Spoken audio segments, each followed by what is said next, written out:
Hello everyone and welcome back to another episode of Deja Vu Survival, where we look at an old world with new eyes. My name is Glitch. Today we are looking at potion brewing to gain a few extra abilities to help us as we explore the world. Now simply put, potions give the player status effects within the game. You can get them either through chest loot or you can brew them up yourself. You can also get potions by killing a witch, and if she is drinking a potion when she is killed, she has a chance to drop that particular potion. Now, some of the potions are helpful as they give you buffs to your movement speed or attack damage output, while others have negative effects and can cause damage or they hinder your ability to fight and run. There's even one potion that will give you added protection while also severely limiting your movement ability. Now, to get started, you're going to need at least 2 blaze rods, some nether wart, glass bottles, and a water source. There are also a whole host of other ingredients that are needed to get the different effects, and that being said, this video is not going to be an exhaustive guide, because there are some ingredients that, well, we just simply haven't found in this world yet.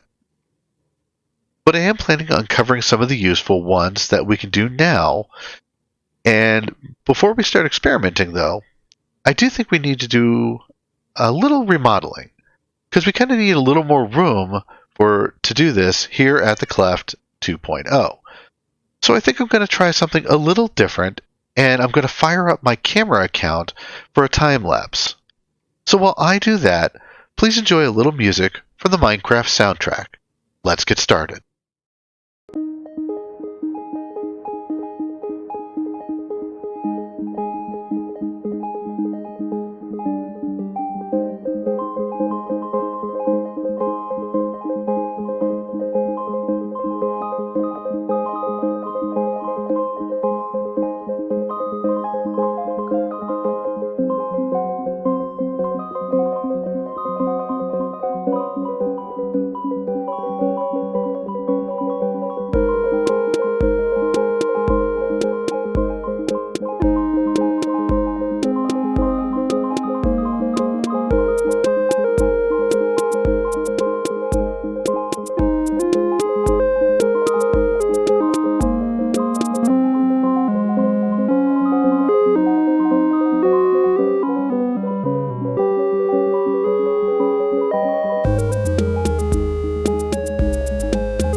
And we're back.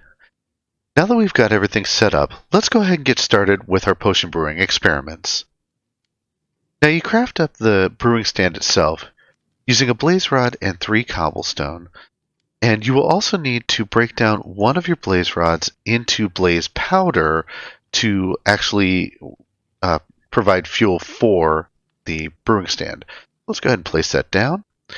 And then, now I said before you're going to need a source of water, so what we can do here is we have our cauldron, and remember, a cauldron will only hold enough water for 3 bottles, so 1, 2, 3, and now we have 3 bottles. Now, we don't have to worry about more water because I went ahead and installed an automatic cauldron filler. Now, unfortunately, because of differences in water mechanics and how water log blocks work at the time of this recording, this is a Bedrock exclusive build, but now that we've emptied our cauldron, hit the button, and our cauldron is instantly filled again and all ready for us to get more water. So if you would like to see how to build one of these for yourself, check out my tutorial on building a semi-automatic cauldron filler. Link in the description down below.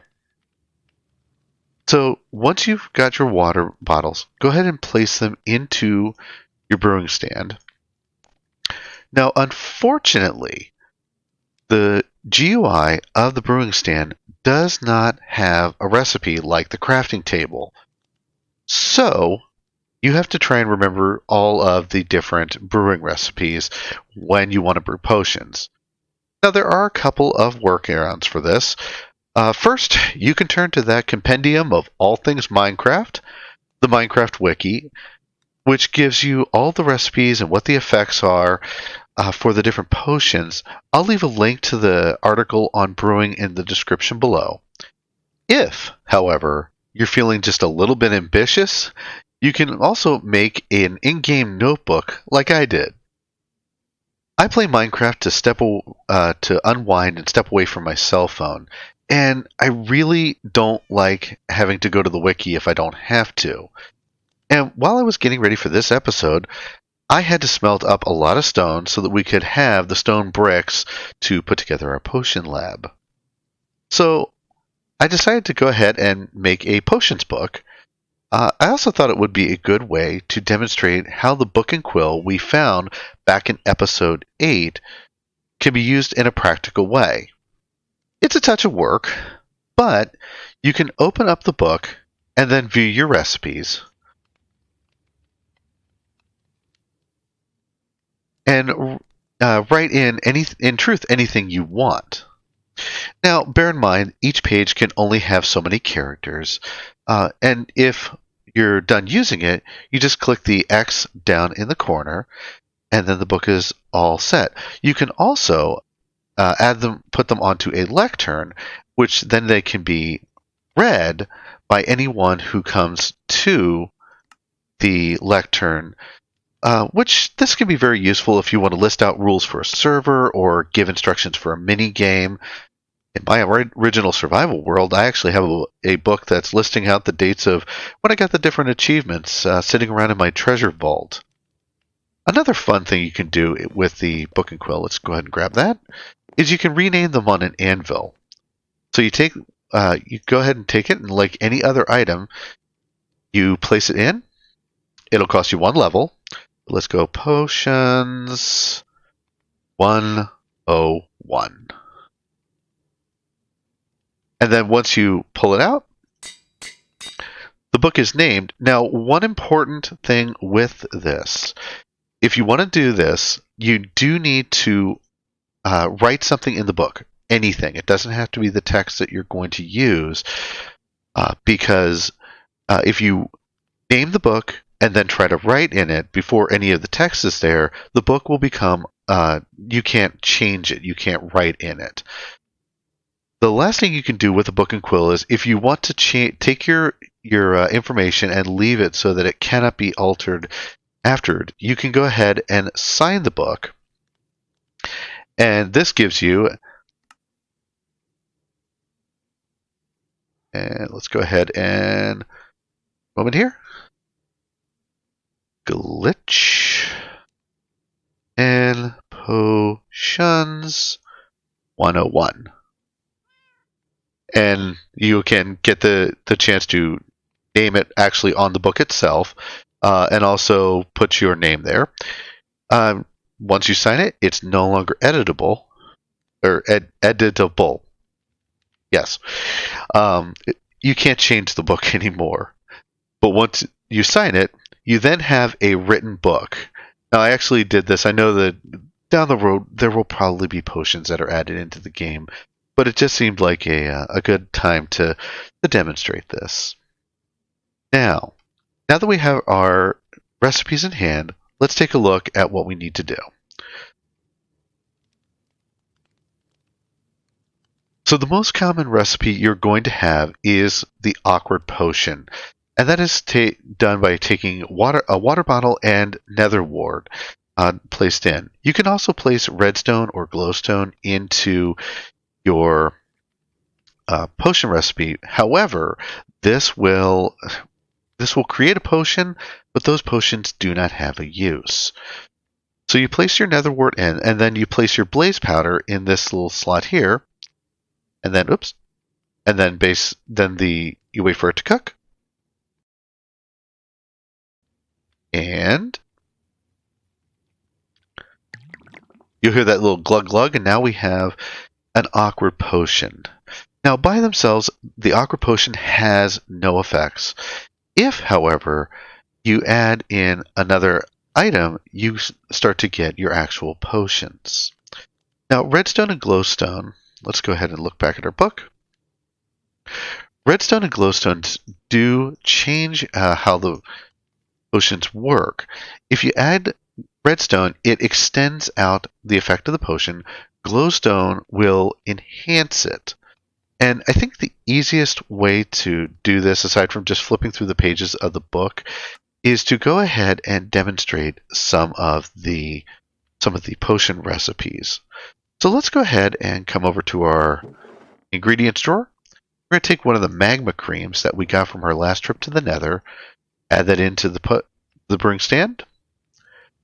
And this bar you see here on the bottom, the kind of yellowish orange bar, that is how much the blaze powder is still going to power it. When that runs out, you're going to have to add more blaze powder. You can also add a stack of 64 if you want in the little interface. There we go. Now the magma cream gives us a potion of fire resistance. Now the base potion will basically make us immune to fire or lava, and that will be very helpful next time we go to the nether. And as you can see, it gives us 3 minutes of the effect. If, though, we add in some redstone,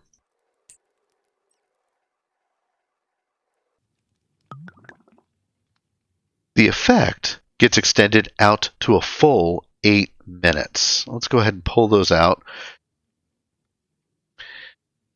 Now, there are some potions that you can extend, and these are things like the potion of healing, which, as much as I would like to make one of those, I can't make it right now due to the fact that it requires a melon slice as one of the ingredients, and we haven't found one of those.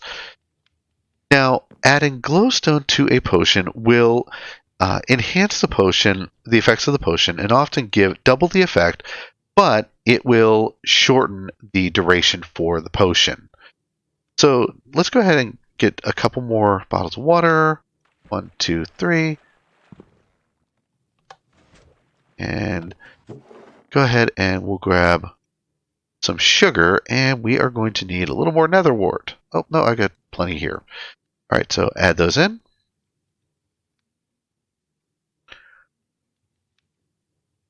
And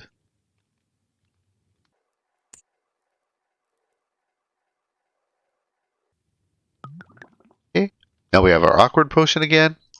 Add in the sugar.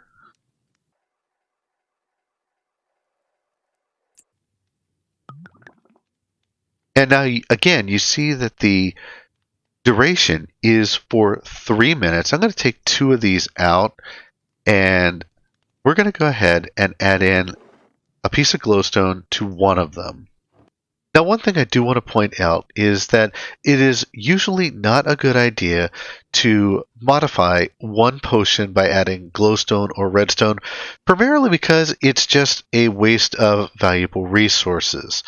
But we're going to do it today because, well, this video is for demonstration purposes and a tutorial, and after all, it's for science. That being said, let's go ahead and add our glowstone into the brewing stand, and then this will cook up like the rest. Now, again, like I said, right now we have the Potion of Swiftness, which gives us a boost to our overall movement speed and a little bit of a boost to your jump height. But once the glowstone does its thing, we now have a Potion of Swiftness with speed 2. Note, though, that the duration is now down to 1 minute and 30, but also it's now twice as powerful. So I think the best way to show how this works is let's go outside and do a quick speed test. So as a quick demonstration, these two cobblestone pillars are 50 blocks apart. So if we go ahead and start at 1 and then run as fast as we can between them, we get there. It just takes a minute. If, though, we take out our Potion of Swiftness, chug one of these puppies, our speed is increased just a little bit. We also have a longer sprint duration. Now let's go ahead and take a bucket of milk and remove the effect. You'll also notice that the field of vision changes just a little bit when you are using swiftness. Now let's go ahead and try the same thing with the swiftness 2. And now, even though the duration is a lot shorter, you can leave your enemies, oops, sorry Cal, in the dust.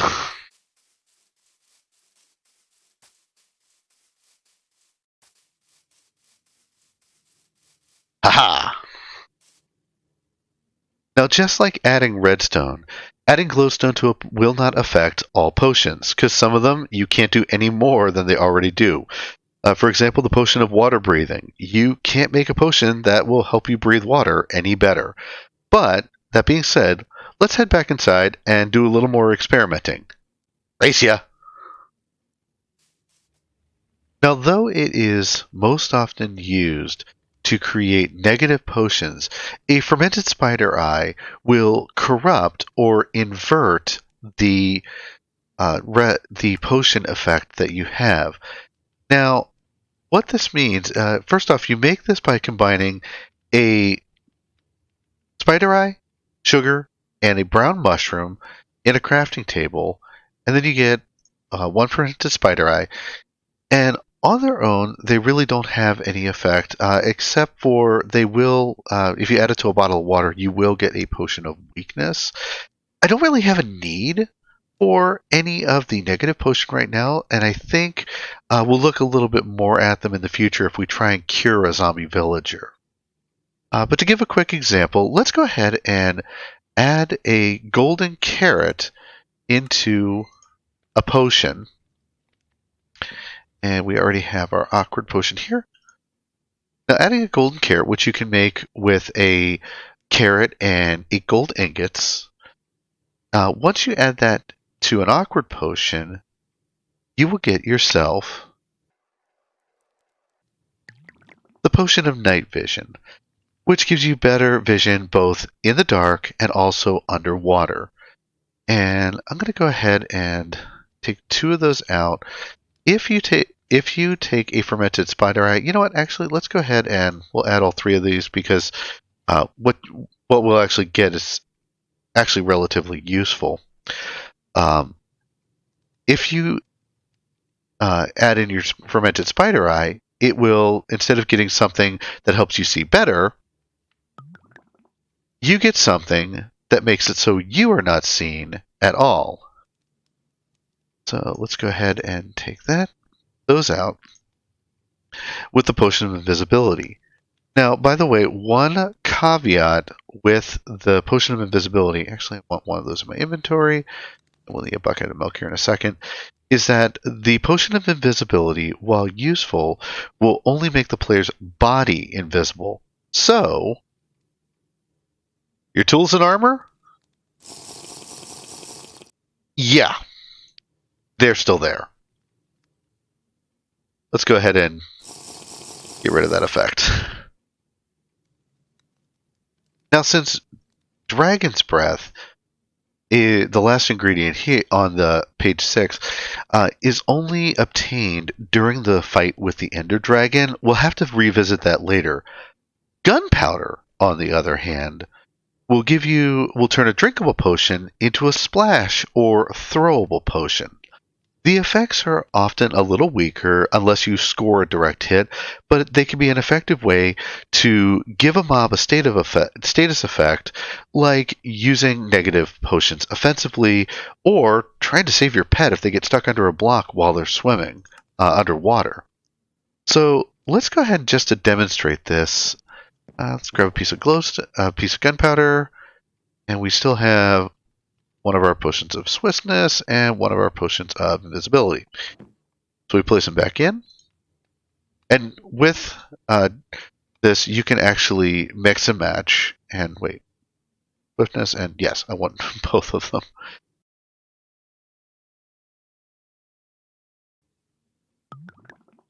And now the bottle changes a little bit, and now we have a splash potion of invisibility. But you will see that the effect time is changed a little bit and cut down some.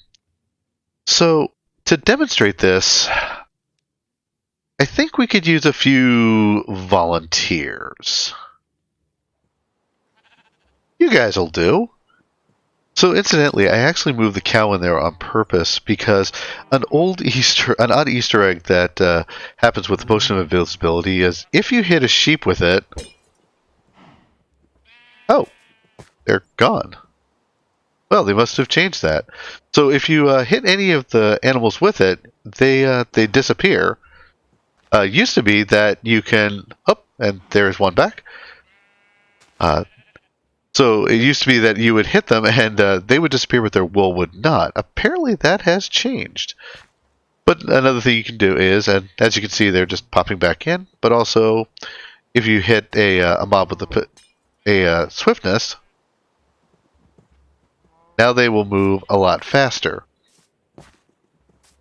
And you wind up with, if you run around a little bit, you get a little bit of a Minecraft kaleidoscope. And as long as I stay far enough back, I am unaffected. However, it is possible with splash potions that you can wind up with the effect hitting you as well. Man, that's creepy. Potions are a useful way to gain extra abilities for a short time within the game. And in truth, they make some parts of Minecraft, like raiding an ocean monument, a whole lot more possible. For now, though, I've got to do some more brewing. I've been a touch on the liberal side with the potions we made for demonstration purposes, but most of them will come in handy next time when we head back to the Nether to explore the new biomes. Because that's right, the Nether update dropped on June the 23rd of 2020, making much of the Nether that I have been to in my original survival world all new and just waiting to be explored. For today, though, I am all out of time. If you enjoyed this video, please consider giving it a like, and also consider subscribing if you want to see more content like this. My name is Glitch, and I hope I'll see you next time on the next episode of Deja Vu Survival. Thanks for watching.